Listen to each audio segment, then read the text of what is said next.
12 মাইলের জঙ্গলে ছড়া পাতায় আগুন। জঙ্গলের বিস্তীর্ণ এলাকায় ছড়িয়ে পড়ল আগুন। আগুন নিয়ন্ত্রণে বনকর্মীরা। লাগাতার প্রচার কর্মসূচি, পোস্টারিং, করা ব্যবস্থা নেওয়ার হুঁশিয়ারি। তারপরেও যেন কিছুতেই থামছে না জঙ্গলের অগ্নিকাণ্ড। শুশুনিয়া পাহাড়ের পর এবার রানীবাঁধের 12 মাইল জঙ্গলে লাগলো আগুন। ঝরা শুকনো পাতায় আগুন দ্রুত ছড়িয়ে পড়ে জঙ্গলের বিস্তীর্ণ এলাকায়। খবর পেতেই তড়িঘড়ি ব্লোয়ার নিয়ে আগুন নেভানোর কাজ শুরু করে বন দফতর। রাতভর চলে জঙ্গলে আগুন নেভানোর কাজ। গত সপ্তাহেই বাঁকুড়ার শুশুনিয়া পাহাড়ে ভয়াবহ অগ্নিকাণ্ডের ঘটনা ঘটে। পাহাড়ে আগুন এতটাই ভয়াবহ আকার নেয় যে তা কার্যত দাবানলে পরিণত হয়। প্রায় 24 ঘন্টার চেষ্টায় সেই আগুন নিয়ন্ত্রণে আসার এক সপ্তাহ যেতে না যেতেই এবার বাঁকুড়ার রানীবাঁধ ব্লকের 12 মাইলের জঙ্গলে অগ্নিকাণ্ডের ঘটনা ঘটল।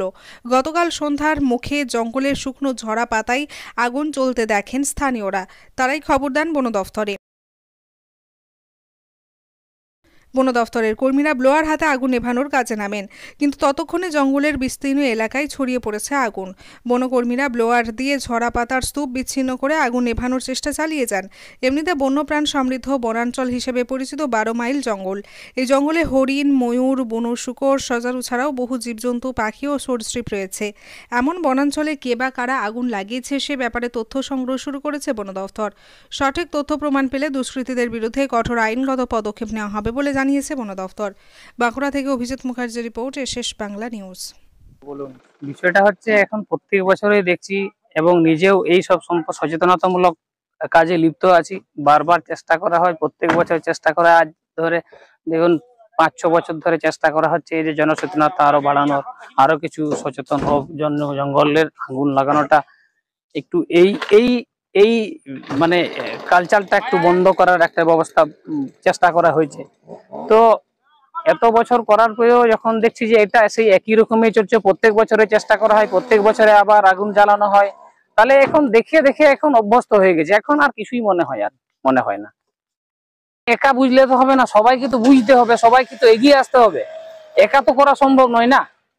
আর এই জন্যই খারাপ লাগে ব্যাপারটা হচ্ছে জঙ্গলে তো প্রচুর জীবজন্তু আছে না, এখানটাতে এখনো হরিণ এখনো দেখতে পাওয়া যায় মাঝে মধ্যে, এখানে ময়ূর দেখতে পাওয়া যায়, আরো অন্যান্য পশু পাখি যারা আছে আর কি তাদের তো দেখা যায়।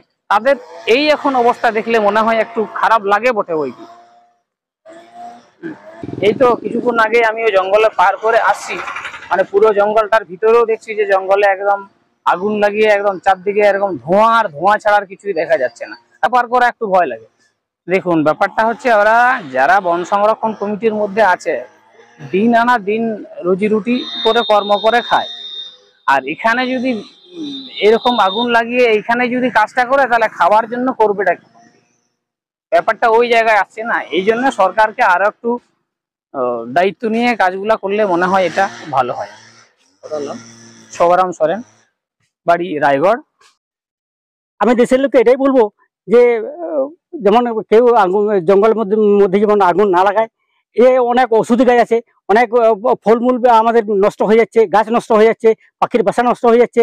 এই যে হরিণ আছে, সুজারু আছে, শুয়োর আছে, এরকম অনেক জন্তু জানোয়ার, খরগোশ আছে। এগুলা আস্তে আস্তে আমাদের এখান থেকে তো ওরা পালিয়ে যাবে আর কি। এদের ঘর বাড়ি নষ্ট হয়ে যাচ্ছে, ওরা এখানে থাকতে পারবে কি? নিশ্চয় পারবে না। এই জন্য বলি, মানে এটাই আমি একটা সংবাদ দিই যাতে কেউ যেমন জঙ্গলের মধ্যে আগুন না লাগায়। না, আমরা অনেকদিন থেকে তৎপরে আছি এবং ডিপার্টমেন্টকেও বলছি। আমাদের একটা কমিটি আছে, কমিটির লোকগুলোকেও বলি আমরা জঙ্গলের মধ্যে কখনো আগুন লাগাবো না। এই যে মহল কুড়াবার জন্য বলছে যে পরিষ্কার করছে আর কি, এটা মহল গাছ তলাটাকে যদি একটু পরিষ্কার করে ওরা মহল কুড়ায় তাহলে আর ক্ষতিটা কি?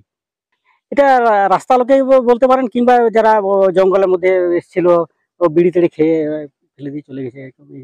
আমার নাম সন্তোষ কিসকু, বাড়ি বারুডি।